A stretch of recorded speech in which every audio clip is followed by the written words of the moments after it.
Beyonce Drunk in Love?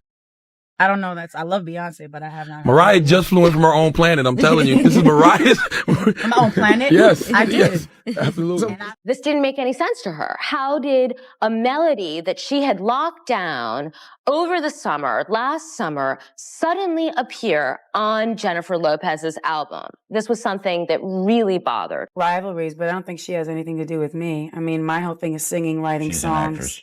Yeah, and, I've been doing this, my whole life. Singing is first and foremost. It's a God-given talent that I'm grateful for. Her thing is something. How did that J.Lo record actually happen? You wrote the song for yourself, or you wrote it for J.Lo? I wrote it for J.Lo. Beyoncé and J.Lo didn't just rise to the top. They might have climbed over Mariah Carey to get there. Allegedly. We're not talking coincidence or girl power glow-ups. We're talking straight-up sabotage, diva espionage, an entire legacy getting snatched in plain sight. And guess who may have quietly confirmed it all? Mariah herself. Buckle up, because this isn't just industry politics. It's a glitter-stained blueprint of betrayal, manipulation, and stolen vocals that still echoes today. Let's get one thing straight right now. Mariah Carey didn't disappear. She was disappeared.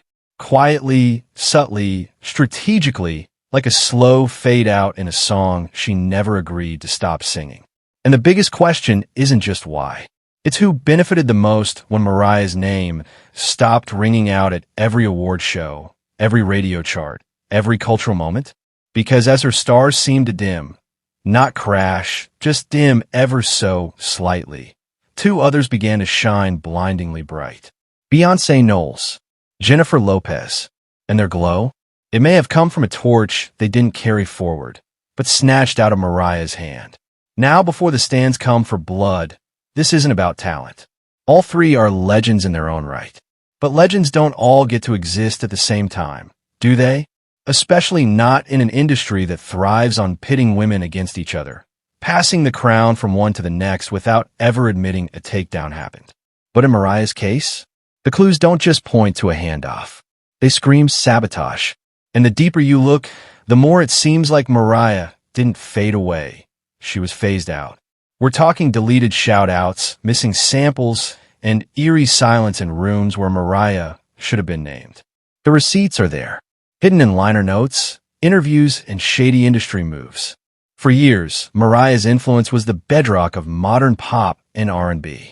Her vocal layering, her whistle tones, her melismatic runs, they were the blueprint. And yet, as Beyoncé and J.Lo rose, the industry started rewriting the book. Not building on Mariah, erasing her. Let's start with Beyoncé. Early Beyoncé, she worshipped Mariah. She said vision of love taught her how to sing.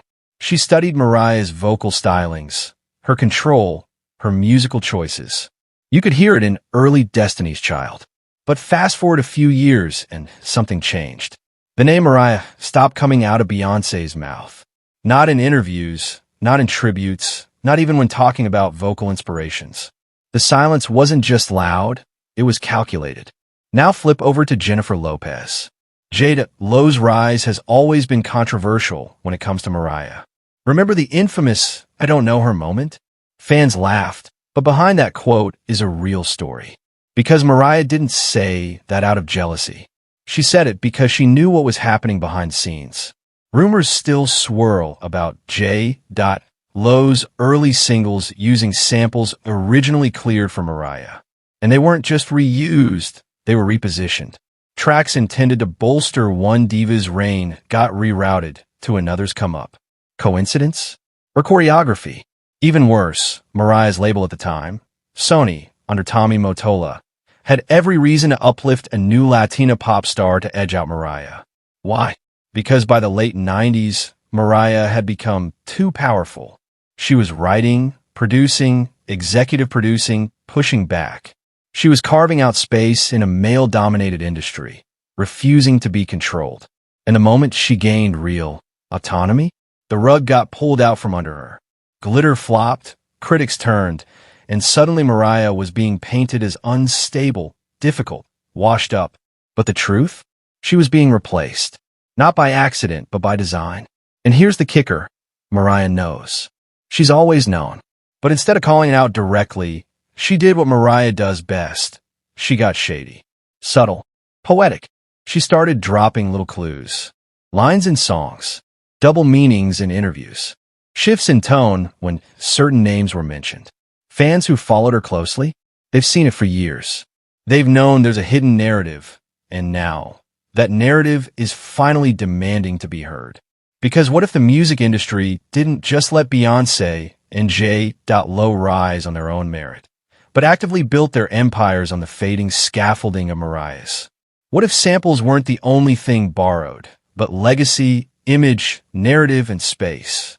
And what if the woman who taught them all how to sing was never meant to survive their success? This isn't shade. This is chess. And Mariah's been playing a quiet endgame that's only now coming into focus. Stay tuned, because the next chapter reveals how Beyoncé didn't just borrow from Mariah. She built a career from her playbook, and then closed the cover. Before Beyoncé was a brand. Before J.Lo had a fragrance line. Before the pop industry realized that a woman could be the entire machine. Not just the face of it, there was Mariah Carey. Not just a singer, not just a star, but a force, a producer, a songwriter, a visionary. In an era where most women in music were handed lyrics, tracks, and looks designed by committees of men, Mariah Carey was breaking that mold. Quietly, powerfully, relentlessly. And for a time, she wasn't just the industry standard, she was the industry. We're talking about a woman who co-wrote every #1 hit she ever had, who pioneered the now ubiquitous blend of R&B and pop long before it was a trend, who slid whistle notes into Billboard's mainstream like it was easy. Mariah wasn't just ahead of the curve, she bent the curve to her will. Even at her most glam, she was crafting her image with precision. Butterfly clips, pencil skirts, plunging necklines, all wrapped in a velvet voice that could knock glass off the shelves. She moved through a male-dominated industry like a silent assassin. They called her a diva. They said she was difficult. But what they really meant was, she's doing it without us. Writing, arranging, co-producing, directing her own music videos, naming her own albums, reinventing herself every 2 years with a new aesthetic before the word era became a marketing tool. Long before Beyoncé dropped visual albums and surprise releases, Mariah was already doing the blueprint work. And Beyoncé? She noticed. Long before she became Queen Bey, Beyoncé was a Houston girl with big dreams and bigger pipes. And the voice that made her believe she could sing? Mariah Carey's. In interview after interview during Destiny's Child's early years, Beyoncé couldn't stop mentioning one song, Vision of Love. That was the track that changed everything for her. That was the moment she decided this was what singing could be. In one now-buried interview, Beyoncé gushed. I remember listening to Vision of Love and thinking, I want to sing like that. I practiced that song over and over again. You could hear it in her early vocal runs, her tone, her phrasing.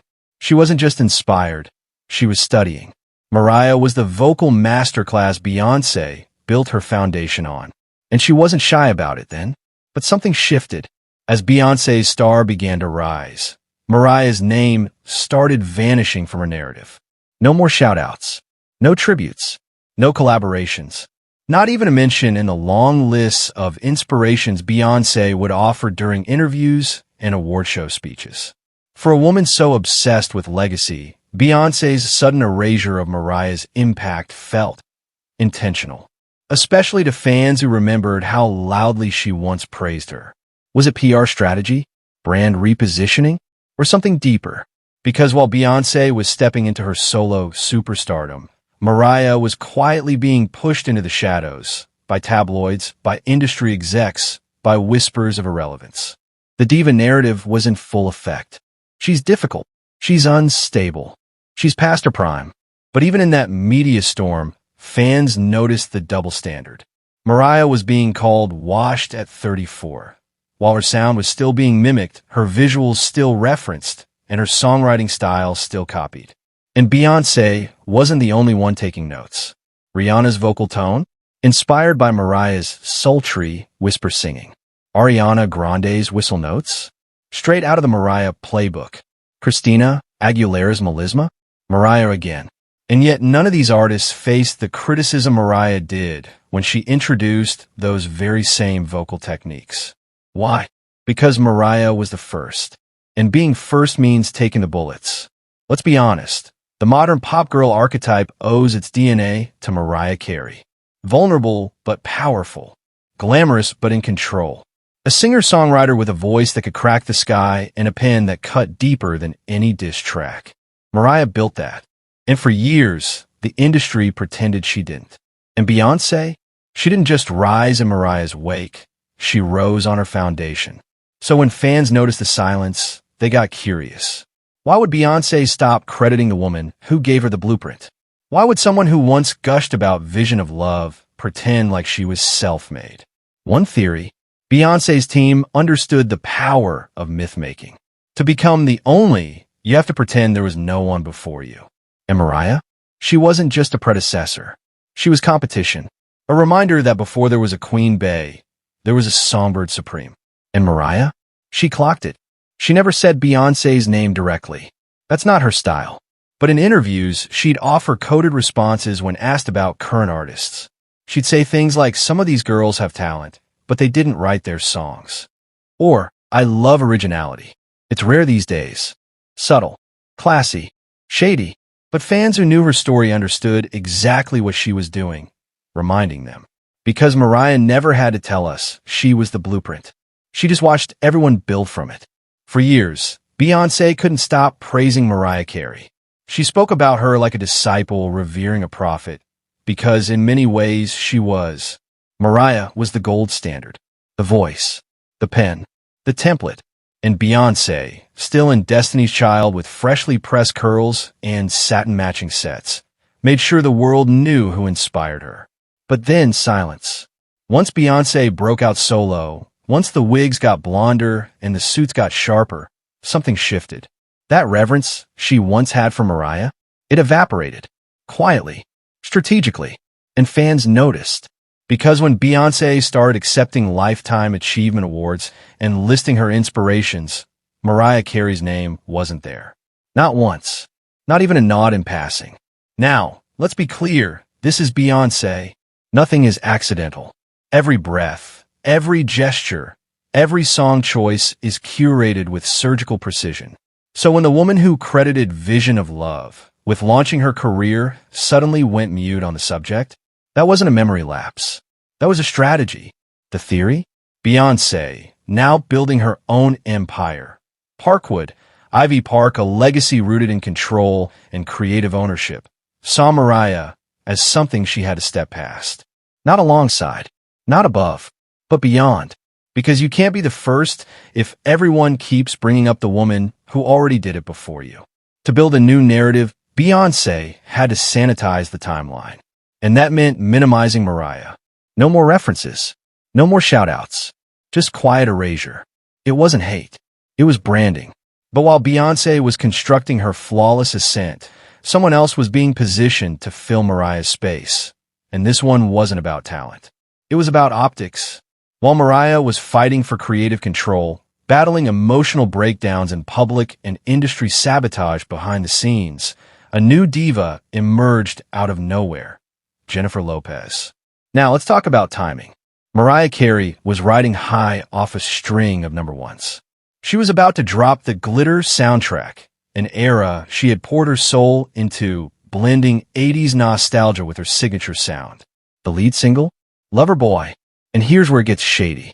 The original version of Loverboy sampled Yellow Magic Orchestra's Firecracker. Mariah cleared the sample months in advance, locking it in before the public even knew it existed. But somehow mysteriously, that same exact sample showed up on Jennifer Lopez's I'm Real, which dropped first. Mariah was blindsided. Suddenly, the sample she built her track around had been lifted and released by another artist.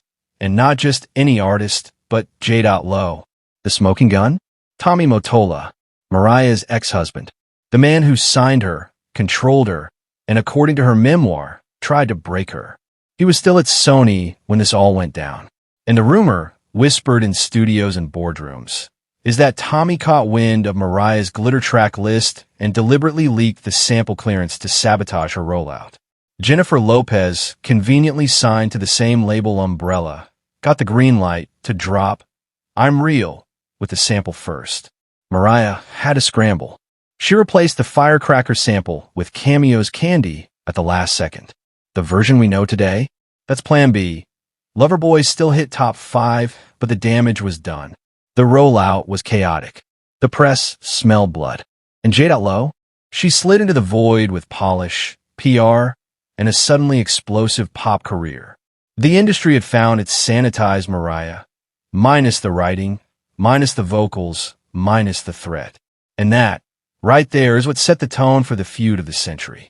One of the coldest, most iconic dices in celebrity history. No yelling, no name calling, just 3 devastating words that echoed across pop culture. I don't know her. When asked by a reporter about Jennifer Lopez, Mariah responded with the kind of poised venom only she could deliver. A smile, a glance, and a quote heard round the world. The clip went viral before we even had social media. Because even then, people knew this wasn't just shade. This was history. But that moment wasn't isolated. On Larry King Live, Mariah dropped another subtle dagger. When asked about competition with J.Lo, she purred, "There's no competition if the other person can't sing." Boom. No names. No cursing. Just a sniper-level read wrapped in pearls. And let's not forget the Talk Magazine moment. An underrated gem. Mariah, when asked about lip-syncing pop stars, responded, "If I didn't have to sing my own songs, I'd have time to dance around too." Again, no names, but everyone knew who she meant. This was the era of the passive-aggressive press tour, and Mariah was a master of it. But behind the shade was a real grudge. Because this wasn't just petty diva theatrics. This was a woman watching her hard-earned identity, her sound, her image, her blueprint get handed to someone else. Someone who didn't write, didn't sing, didn't even apologize for taking what wasn't hers. And it gets messy, eh? As Mariah was fending off Sabotage and Beyoncé was rebranding her legacy, another name entered the chat, Ashanti. Now here's where it gets explosive. Ashanti, a rising star under Murder Incorporated, had been recording demos for Irv Gotti and Ja Rule. She laid down vocals for songs that were supposedly being developed for her debut. But those songs didn't go to her. They went to Jennifer Lopez. 2 of J.Lo's biggest hits, I'm Real, Murder Remix, and Ain't It Funny, Murder Remix, were built on Ashanti's vocals. Her tone, her melodies, and, in some cases, her actual voice. If you listen closely, you'll hear it. Ashanti's demo vocals weren't fully removed. They were layered over, blurred, masked, but never fully erased. Irv Gotti later confirmed it on Drink Champs. Fat Joe backed it up in interviews. They admitted what many had long suspected. J.Lo wasn't just using Ashanti's writing. She was literally using her voice. Ashanti was ghost-singing hits that made J.Lo a chart monster. And here's the kicker. Those remixes? They weren't even meant for J.Lo. They were reportedly passed around internally, with Mariah Carey being the original intended collaborator. But after the Loverboy Sabotage and Tommy Mottola's meddling, the tracks got rerouted, once again, into J.Lo's lap. So let's recap. Mariah created the blueprint. Beyoncé studied it, then erased the credit. J.Lo copied it, and had it handed to her by the very man Mariah was trying to escape. And Ashanti? She became the ghost in the machine, supplying the sound while someone else got the shine. But Mariah? She saw all of it. And her silence? That was never weakness. It was warning. Here's the hard truth no one wants to say out loud. The music industry doesn't just let women rise on merit. It selects. It installs. It replaces. And when it came to divas in the late 90s and early 2000s, the throne was getting too crowded. So a decision had to be made. Who gets to stay and who gets sacrificed? Let's look at the pattern. Beyoncé, undeniable talent. Yes, but also undeniable access. She had Matthew Knowles negotiating deals with the force of a Fortune 500 exec. She had Columbia Records behind her. And then came Jay-Z, the ultimate power move. Not just a romantic partner, but a business mogul, a gatekeeper, a brand builder.